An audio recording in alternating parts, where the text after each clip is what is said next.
Welcome back. I'm Jo Beth DeVera, and we are still in the middle of March, which is Women's History Month. So we're going to talk about something really real right now, the need to be validated from all of our followers on social media. It is a big trend that's being coined validation addiction, meaning there's a reliance on external validation that stifles our true character and personality.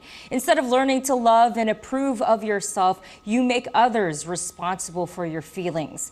While this definitely applies to the workplace, especially for women, validation addiction is present in almost all aspects of our lives, including our interactions with our friends and our family and people on social media. And there's a psychological factor involved in all of this. So here to break it all down is purpose coach Maury Fontanez, who's also the CEO of 822 Group. Thanks for joining us today, Maury. It's reasonable for anybody to want their ideas and their opinions and achievements to be validated by those around them, but can you explain why validation addiction can be dangerous? Absolutely. I mean, first of all, I'll say it stems from a subconscious habit we all have because we were raised, even as children, to look for that validation, right? You Sure. do something and you're a good boy or a good girl. But it turns into an addiction when, as you just explained, it really becomes our sole channel of information for defining our own value and our own worth. And the reason that that's problematic is because it then defines the way that we act and speak. And, we're hearing a lot about authenticity and how important that is for trust. When we are doing things in order to get that pat on the back from somebody else, Right. then we aren't able to align with our true voice. We're not able to actually understand what we think or what we think is right. And what you're seeing is high profile people getting into trouble, saying things, doing things, partially for that validation. And that's how we start to see that slippery slope of losing credibility and authenticity because you don't have that relationship with yourself any longer. Oh man, you just dove into the deep end because this is a real conversation we're having here. And Yeah. you mentioned us being kids and growing up, we had that type of validation confirmed when you want to hear from your parents that you are being a good child and a good student from your teachers.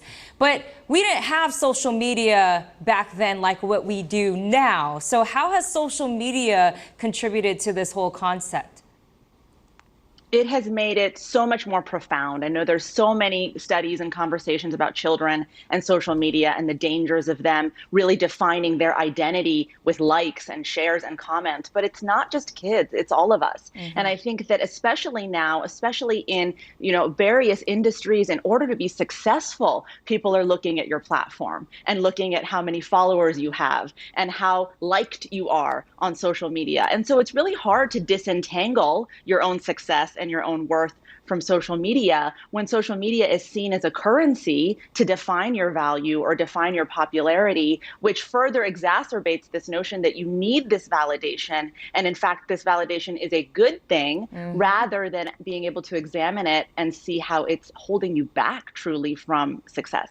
So how do we break this cycle?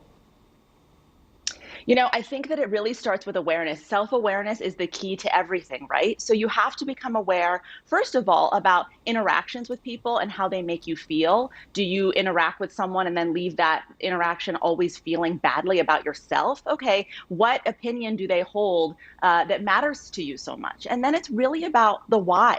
Why does this matter? And that's not a rhetorical why. It's really getting curious with yourself. What belief system do I hold that if this person likes me or tells me good job, that it makes me a better person? And is that in fact true? The second thing is to really be aware that when you're interacting with someone and it's even slightly negative, it is never, ever about you. I tell my clients this all the time. Everyone is in their own personal hurricane, as I call it, right? Everyone is dealing with their own feelings and traumas and triggers and storylines that they've told themselves. And so they are not able to give you the true mirror that you're looking for because they're so busy in their own hurricane. So what I always tell people is do not let them drag you into their storm. And what that means is that you're able to interact with someone with a little bit of a distance, and you're able to see that whatever that they're saying or doing has more to do with them and their belief systems than it has to do with you and what they think about you. They're probably not even thinking about you. And so it's really important to depersonalize that so you can really focus on yourself. Wow, amazing advice there. Yeah, validation is not necessarily bad. It can be affirming and positive, but it only becomes problematic when it becomes the focus of all you do, like you just said, Maury. Great, therapy advice here for a lot of people.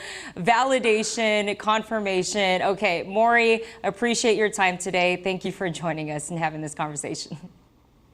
Thank you for having me.